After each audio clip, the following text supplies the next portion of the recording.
What's up, guys? Doug Polk here, and welcome back to another episode of Poker Hands. And today we're going to be taking a look at a hand from Poker After Dark between Tom Dwan and Antonio Esfandiari. But before we jump into that, I want to quickly let you guys know that there is a giveaway going. I'm giving away 2% of my action on the current trip that I'm on in Florida and New York across several events. If you guys want to enter, the link is in the description below. So we know you're not a virgin, Durrrr. That's good to know. At one point, Tom Dwan was a regular old Boston University student, but now he's become one of the most feared players in all of poker. Oh yeah, he's one of the most feared players. Yeah, I'm sure everyone's so scared of Tom Dwan. Tom Dwan's not that cool. How many bracelets does Tom Dwan have? 0. Goose egg. And bracelets are the most important thing in poker. Just ask Phil Hellmuth. And what about the Durrrr challenge? Are we going to forget that so quick? He's barely even paid Jungle $700,000. I just want to be friends. I was playing micro stakes when he was on Poker After Dark. Tom, come back! Come back home! How can I express how I feel? I think there was a song written about this, actually. Dear Tom, idea of you, but you still ain't tweeting. How come you can't make meetings like that Dijon kid from Sweden? Never gonna live that dream. They ask you how you are, and you just have to say that you're fine when you're not really fine, but you just can't get into it because they would never understand. Our hand begins at $200, $400 blinds, and Tom Dwan opening the action with pocket queens to $1,500. Kenny Tran looks down the cutoff at pocket threes and decides to make the call, which I do like. And then the small blind, Antonio Esfandiari, looks down at pocket sevens. Now, sevens in the small blind, hands like this are a little bit difficult to navigate. Your odds aren't nearly as good as they would be in, for example, the big blind, and you have also worse position than the big blind. So a lot of players in the small blind elect to mainly 3-bet when they want to come into the pot. However, hands like pocket sevens are a few of the kinds of hands I wouldn't mind just calling with, because when you do call on certain boards, you're able to get a lot of value, and you do have showdown in a lot of different situations. So I don't mind flying, I don't mind 3-betting, but he does decide to make the call. Phil Hellmuth in the big blind looks down at Queen Jack suited, and it's funny, this is almost identical to the small blind. I really don't mind 3-betting or flatting as well, but here it's a bit different. Here, flatting makes you a lot of money, but 3-betting can also be quite good, whereas in the small blind, flatting makes you substantially less due to position and odds. So he also decides to call, and let's take a flop. Top set for Antonio. What Phil Hellmuth thinks is I loosened way up. world's record number of push-ups. Is that 24? 33. I've heard you guys bet on this. Didn't you do this before? I now actually know what the world's record is. Right. But no, Phil, you don't know the world's record for push-ups, do you? Yeah, he did. Phil, do you know the world record for push-ups? Anyway, the flop comes 7-5 deuce rainbow, and Antonio has moved into the lead with top set, which is the nuts. Now, he decides to go ahead and lead here, which is a bit of an interesting play. Yeah, it's a board where the small blind can make some good hands like sets, but I would actually think this is a board that's a little bit better for the big blind. The big blind can have more hands like 7-5, 7-2 suited, 5-2 suited, straight draws, a lot more connection with this board type, so I wouldn't do too much leading in the small blind. Now, you might be able to bet some hands like sets, maybe a few thinner value bets like 8s or 9s from time to time, and then work in a couple of bluffs as well. But in general, this is a spot where multi-way out of position, I would primarily be checking. Anyway, Antonio does bet around half pot here, $3,300. Hellmuth gets out of the way with his 2 overcards. Now, Dwan with queens here has a bit of an interesting flop decision. If he thinks that Antonio's bet is very polarized, meaning it's extremely good or extremely weak, then he should just call, because by raising, he can't really get value from many holdings. If he thinks Antonio's range is more merged, he's betting a lot of hands like 8s, 9s, and 10s, and maybe he would trap with his sets, well then he could raise queens to try and get some value. Either way, I think I lean a bit more towards a call, unless you have some quite specific reads on the way a player plays this situation.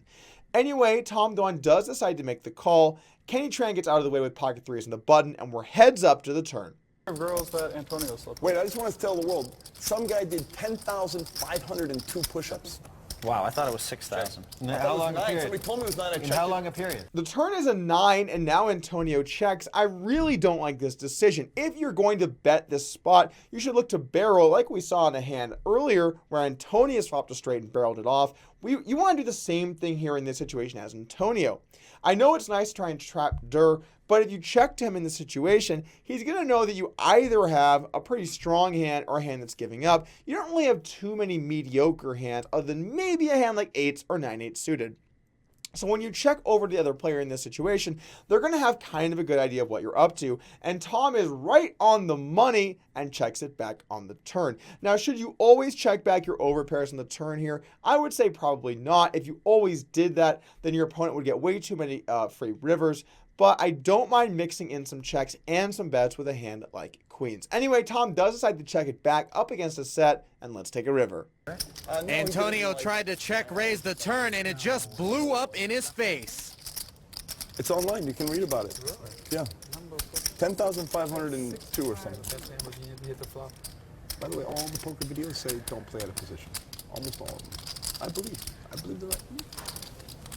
I fold everything out of position, kid. I hate out of position, especially against a genius. Is Phil believe that? I think he believes that. If that's what Phil believes, that's right. Here comes Tom Dwan's raise.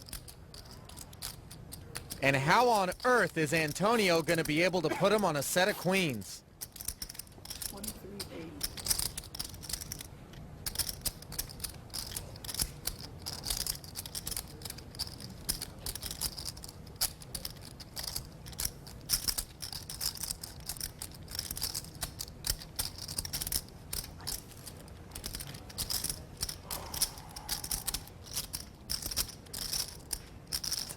All right, all in. How much more do you have? The river comes a queen, and Tom Dwan has hit top set to move into the lead. This is going to be an expensive situation for Antonio. There is really not much of a way around it. He does decide to bet in this spot for $6,500. I don't mind that move. I might like to go a bit bigger. I also don't hate the idea of going for a check raise, trying to get Tom to bet with some hands that were flop over pairs, or maybe if he decided to float with a hand like ace queen of clubs in the flop, but I don't mind betting either. Once Antonio does bet, Tom Dwan has a very clear raise. He only loses to 8-6, and if that hand was offsuit, there's no way it would call in the small blind. So he really only loses if Antonio called pre-flop with 8-6 suited, which would be a bit light, but certainly possible, and then decide to lead the flop, which again would be possible, but then he would have to also trap the turn. So pretty specific combination of actions here in order for Tom Dwan to ever be beat. So he does decide to raise it to 24,000. I like the size. It looks like a good sized, healthy raise. Now the real question here for me is, if I was in Tom Dwan's shoes, what kind of hand would I want to bluff raise with? Well, maybe a good example of a choice there would be a hand like pocket 8s, a hand where you block 8-6, so your opponent's even less likely to have the nuts, and maybe you think there's some chance your opponent's trying to value bet with a hand like a river queen, or maybe some kind of weird 9, although I think that hand will probably mainly check the river. Either way, I might want to throw that hand in as a bluff from time to time. So Tom Dwan raises to 24,000, and the action's back over to Antonio. Now I think in this spot, even though it's tempting to play for all of it, Antonio needs to make the correct move and just call. If you jam here, what hands are going to call you?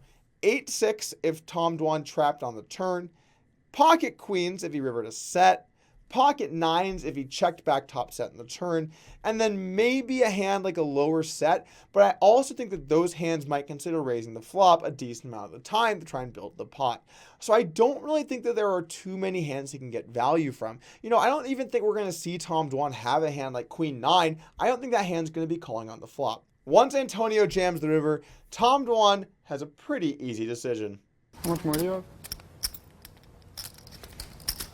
Give me a rough guess. About 20. I call. Oh my God. I just wasn't sure if you had 100 more, I'm sorry. That's sick. That's called 2 outing. That's so sick. That is sick.